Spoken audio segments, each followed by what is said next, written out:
Welcome to A Year of War and Peace. I'm your host, Brian E. Denton. A Year of War and Peace is a daily, year-long, chapter-by-chapter reading of and meditation on Leo Tolstoy's epic novel, War and Peace. In these videos and podcasts, you'll be treated to a free reading of one chapter per day of the novel, plus a reflective essay I've written individually tailored to that day's chapter. These readings are offered for free, though if you'd like to support me, you can do so in one of three ways. First, you could purchase my ebook, A Year of War and Peace. It features the entire novel, plus all of my reflective essays, and it's only $2.99 on Amazon.com. You could also become a patron at patreon.com/Brian E. Denton. If you sign up there, you'll receive a sonnet once a month, plus a link to an ebook of my collected sonnets. Finally, if you like, you can make a one-time donation to my PayPal account. The email there is brianedenton@gmail.com. You can also use that email to contact me. I'd be happy to hear from you. Your support is greatly appreciated. Today's reading and reflection is on Chapter 92. Chapter 92. Returning from his journey through South Russia in the happiest state of mind, Pierre carried out an intention he had long had of visiting his friend Bolkonsky, whom he had not seen for 2 years. Bogucharovo lay in a flat, uninteresting part of the country among fields and forests of fir and birch, which were partly cut down. The house lay between a newly dug pond filled with water to the brink and with banks still of bare grass. It was at the end of a village that stretched along the high road in the midst of a young copse in which there were few fir trees. The homestead consisted of a threshing floor, outhouses, stables, a bathhouse, a lodge, and a large brick house with semicircular facade still in course of construction. Round the house was a garden newly laid out. The fences and gates were new and solid. 2 fire pumps and a water cart, painted green, stood in a shed. The paths were straight. The bridges were strong and had handrails. Everything bore an impress of tidiness and good management. Some domestic serfs Pierre met, with reply to inquiries as to where the prince lived, pointed out a small, newly built lodge close to the pond. Anton, a man who had looked after Prince Andrew in his boyhood, helped Pierre out of his carriage, said that the prince was at home, and showed him into a clean little anteroom. Pierre was struck by the modesty of the small, though clean house after the brilliant surroundings in which he had last met his friend in Petersburg.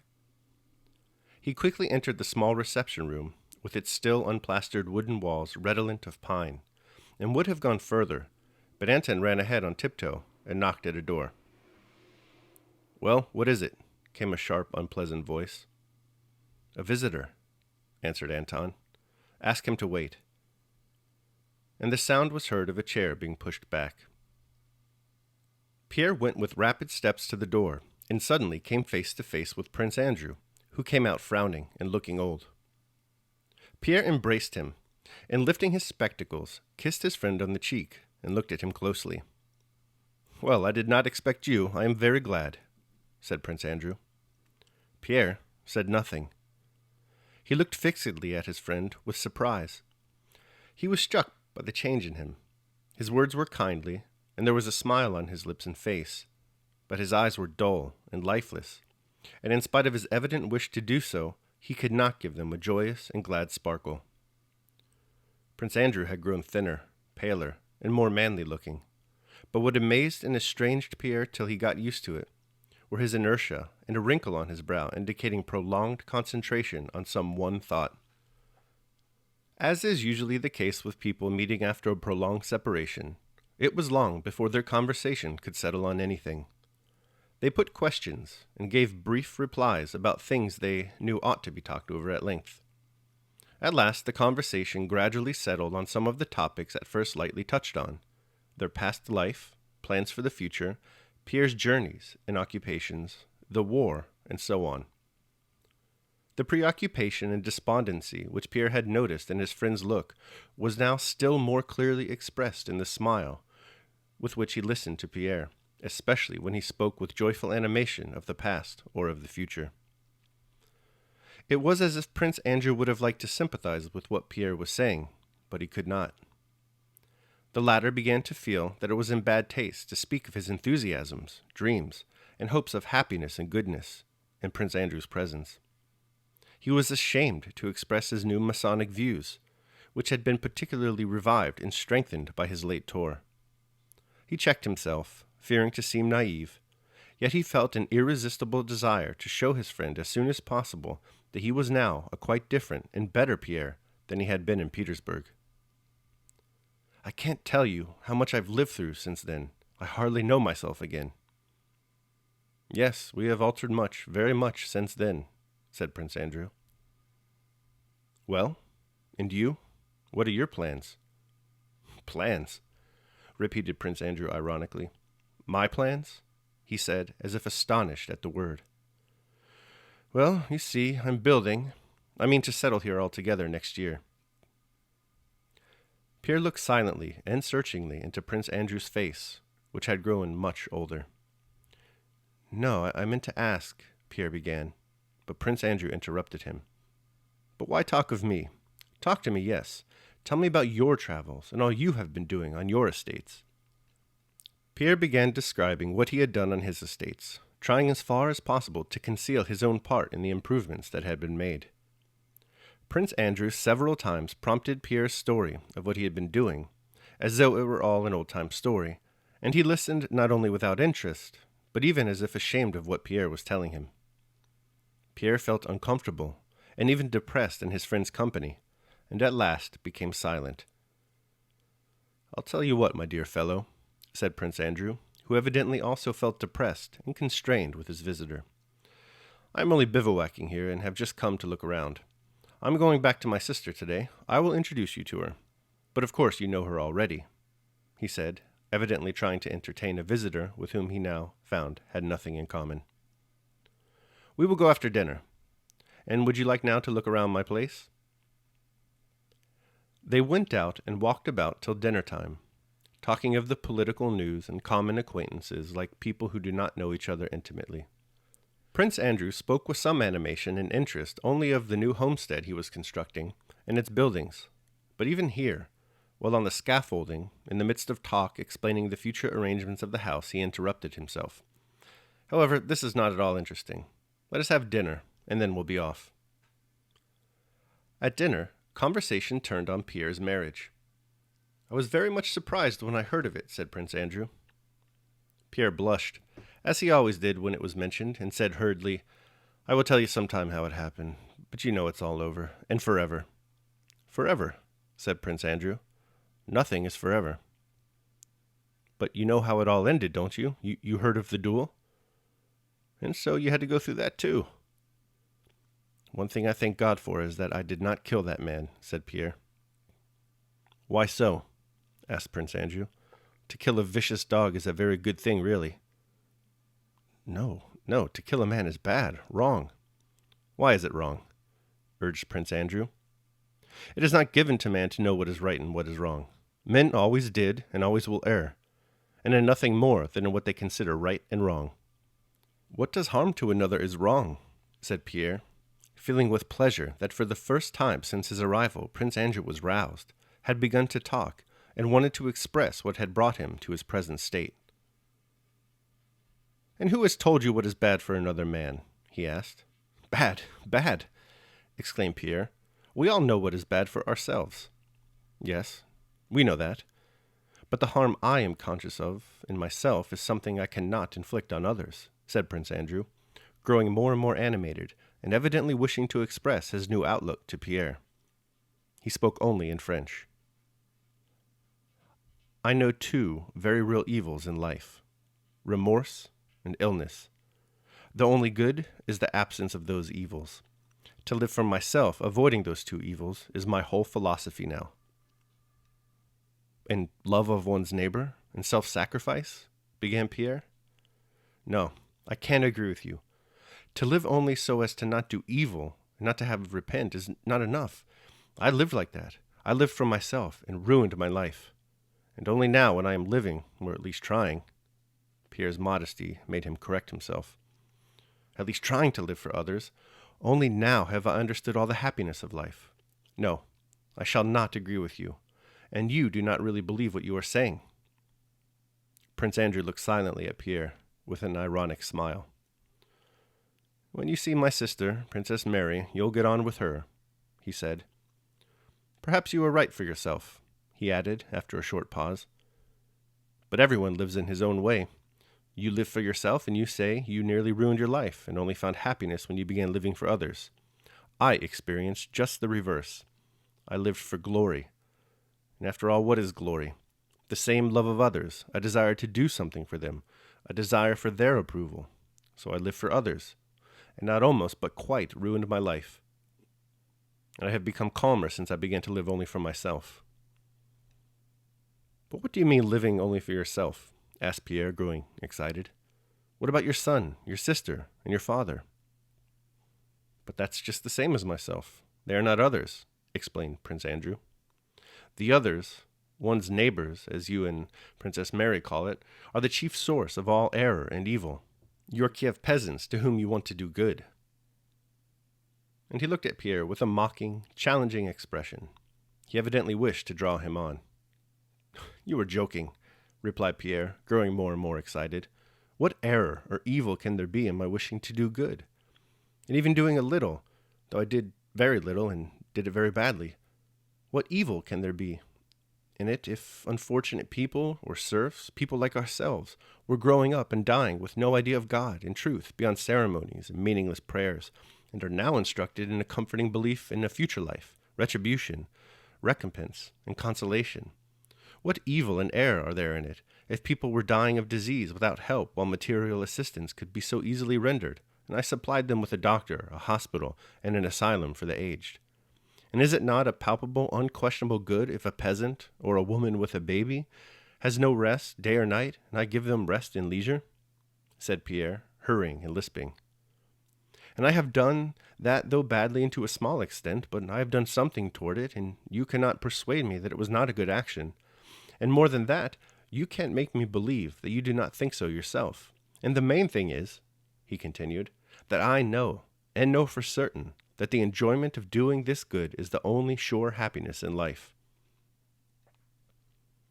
Yes, if you put it like that, it's quite a different matter, said Prince Andrew.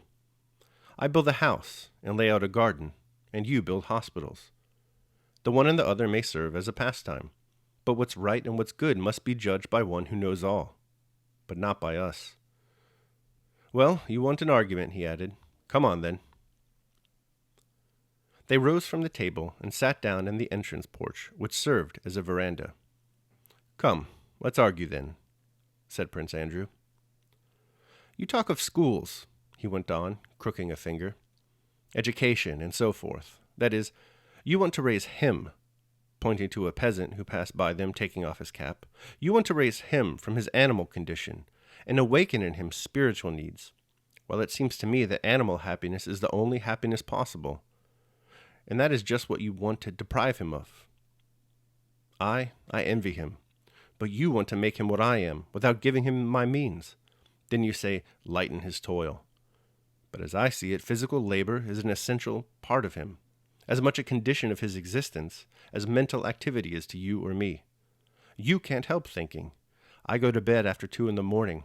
Thoughts come, and I can't sleep but toss about till dawn, because I think, and I can't help thinking. Just as he can't help plowing and mowing. If he didn't, he would go to drink shop and fall ill. Just as I could not stand his terrible physical labor, but should die of it in a week, so he could not stand my physical idleness, but would grow fat and die. The third thing, what else was it you were talking about? And Prince Andrew crooked a third finger. Ah, yes, hospitals, medicine. He has a fit, he is dying, and you come and bleed him and patch him up. He will drag about as a cripple, a burden to everybody for another 10 years. It would be far easier and simpler for him to die. Others are being born, and there are plenty of them as it is. It would be different if you grudge losing a laborer, that's how I regard him, but you want to cure him from love of him. And he does not want that. And besides, what a notion that medicine ever cured anyone. Killed them, yes, said he, frowning angrily and turning away from Pierre. Prince Andrew expressed his idea so clearly and distinctly that it was evident he had reflected on this subject more than once, and he spoke readily and rapidly, like a man who has not talked for a long time. His glance became more animated as his conclusions became more hopeless. Oh, that is dreadful, dreadful, said Pierre. I don't understand how one can live with such ideas. I had such moments myself not long ago, in Moscow, and when traveling, but at such times I collapse so that I didn't live at all. Everything seems hateful to me. Myself most of all. Then I don't eat, don't wash, and how is it with you? Why not wash? That is not cleanly, said Prince Andrew. On the contrary, one must try to make one's life as pleasant as possible. I'm alive. That is not my fault. So I must live out my life as best I can without hurting others. But with such ideas, what motive have you for living? One could sit without moving, undertaking nothing. Life as it is leaves no one with peace. I should be thankful to do nothing. But here, on the one hand, the local nobility have done me the honor to choose me to be their marshal. It was all I could do to get out of it. They could not understand that I have not the necessary qualifications for it, the kind of good-natured, fussy shallowness necessary for the position. Then there's this house, which must be built in order to have a nook of one's own in which to be quiet. And now there's this recruiting. Why aren't you serving in the army? After Austerlitz? Said Prince Andrew gloomily. No, thank you very much. I have promised myself not to serve again in the active Russian army, and I won't. Not even if Bonaparte was here at Smolensk threatening Bald Hills. Even then I wouldn't serve in the Russian army.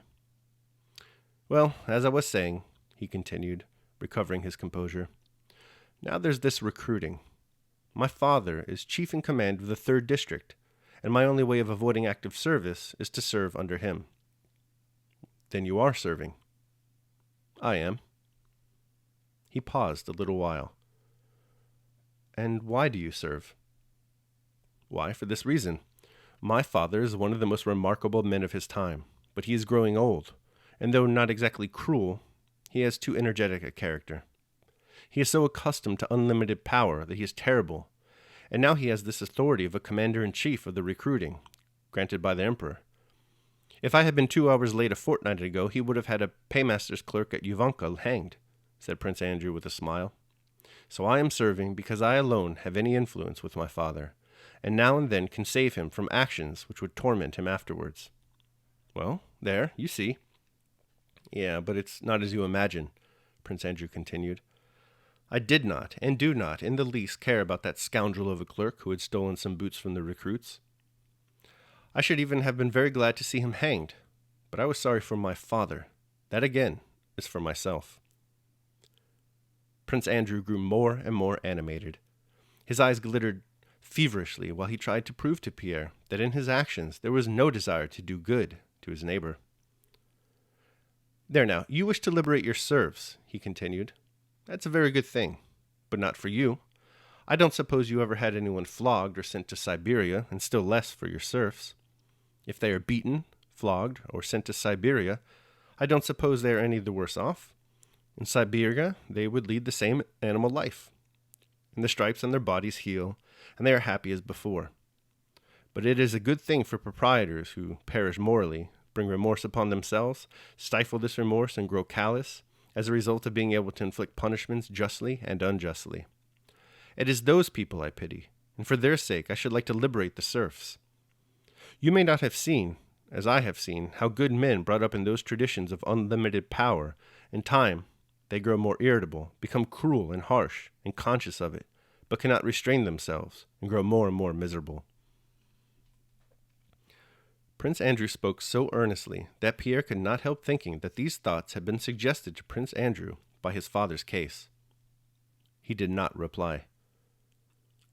So that's what I'm sorry for. Human dignity, peace of mind, purity, and not the serfs' backs and foreheads, which, beat and shave as you may, always remain the same backs and foreheads. No, 1,000 times no. I shall never agree with you, said Pierre. All right, that concludes my reading of chapter 92. I will now proceed to my reflection on the same. A Year of War and Peace, Day 92. Peaks. In today's chapter, we reach peak 19th century Russian philosophical novel. Well, one of the peaks at least. War and Peace is really a mountain range of such chapters, such peaks, with a cluster of them shooting up in the southern range towards the end of the book, as we shall see. For now, however, we'll summit and camp out with Pierre and Prince Andrew as the two reunite for the first time in 2 years at Prince Andrew's estate. The first thing that strikes the reader is the sharp contrast between how loose and messy Pierre's management style is, as presented in the previous chapter, compared to the order and good governance Prince Andrew exercises over his holdings in today's chapter. Here at Prince Andrew's estate, the gardens are laid out to perfection, the stone walkways are straight and lovely, and the bridges are sturdy and well painted. Yet an even starker contrast greets us when Pierre first meets with Prince Andrew again. Bolkonsky has totally transformed since the last time Pierre saw him. His eyes are now dull and lifeless, with none of the excited and intelligent glow they once had. He's also much thinner and paler than before. Further, Pierre notices that a permanent wrinkle has settled over Prince Andrew's brow, indicating prolonged concentration on some one thought. We're soon introduced to what this one thought might be as the two old friends get into an undergrad dorm room bull session of sorts. Each is eager to express his new thoughts and opinions.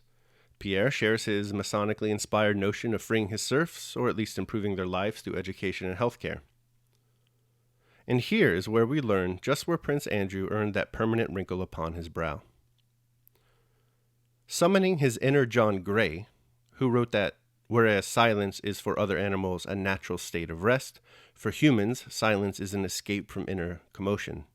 By nature volatile and discordant, the human animal looks to silence for relief from being itself, while other creatures enjoy silence as their birthright. Humans seek silence because they seek redemption from themselves. Other animals live in silence because they do not need redeeming. Prince Andrew launches into the following philippic about the liberation and education of serfs. "You talk of schools," he went on, crooking a finger, "education and so forth.